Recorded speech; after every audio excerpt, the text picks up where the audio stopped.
Assalamualaikum warahmatullahi taala wabarakatuh. Bismillahirrahmanirrahim. Alhamdulillahirabbil amma ba'du. Baik, langsung saja sahabat-sahabat, kita akan membahas terkait yang namanya komunikasi lintas budaya. Jadi komunikasi lintas budaya ini adalah proses pertukaran informasi, ide, dan makna antara individu atau kelompok yang berasal dari latar belakang budaya yang berbeda. Karena setiap budaya pasti memiliki bahasa, norma, nilai, dan praktik yang berbeda. Artinya di sini komunikasi lintas budaya seringkali melibatkan pemahaman dan adaptasi terhadap perbedaan-perbedaan tersebut, guna untuk menghindari kesalahpahaman dan konflik. Kemudian di sini juga ada yang namanya tujuan komunikasi lintas budaya. Ada beberapa hal yang perlu kita ketahui sahabat-sahabat terkait tujuan komunikasi lintas budaya. Jadi yang pertama yaitu memahami perbedaan budaya. Tujuan utama adalah untuk memahami perbedaan nilai, norma, dan praktik komunikasi antar budaya sehingga dapat berkomunikasi dengan efektif. Kemudian yang kedua, menghindari konflik. Dengan pemahaman yang lebih baik tentang budaya lain, individu dapat menghindari yang namanya kesalahpahaman yang dapat menyebabkan konflik seperti itu. Dan yang ketiga, memfasilitasi kerjasama global. Dalam dunia yang semakin terhubung, komunikasi lintas budaya ini sangat menjadi penting untuk kerjasama interpersonal. Sangat penting untuk kerjasama internasional dalam bisnis, pendidikan, diplomasi, dan hubungan antar bangsa. Lanjut pada manfaat komunikasi lintas budaya. Jadi yang pertama yaitu peningkatan keterampilan komunikasi. Individu yang sering berinteraksi lintas budaya ini akan cenderung lebih peka terhadap perbedaan cara berkomunikasi baik verbal maupun non-verbal.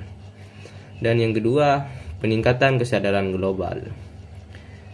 Dengan berinteraksi dengan orang-orang dari latar belakang budaya yang berbeda, di sini seseorang dapat memiliki wawasan yang lebih luas dan pemahaman yang lebih dalam tentang dunia.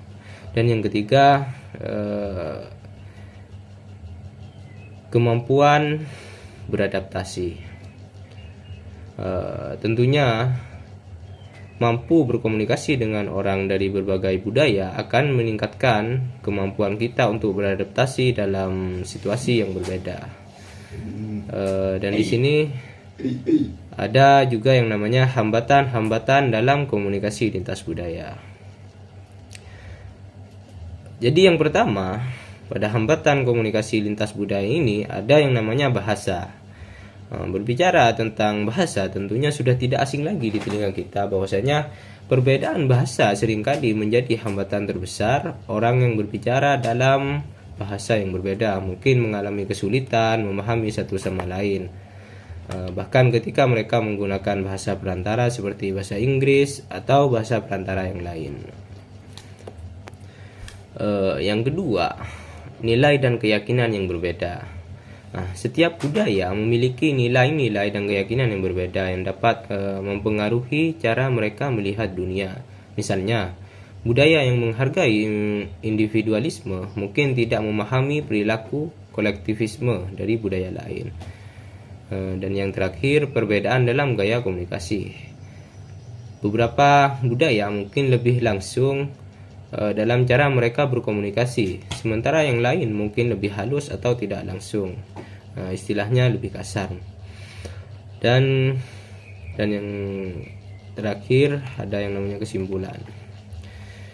Jadi dapat disimpulkan bahwasanya komunikasi lintas budaya merupakan keterampilan penting di era globalisasi, di mana interaksi antara orang dari berbagai latar belakang budaya yang semakin sering terjadi.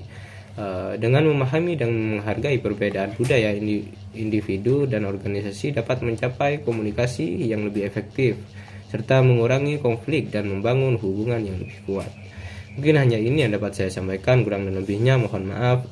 Wassalamualaikum warahmatullahi taala wabarakatuh.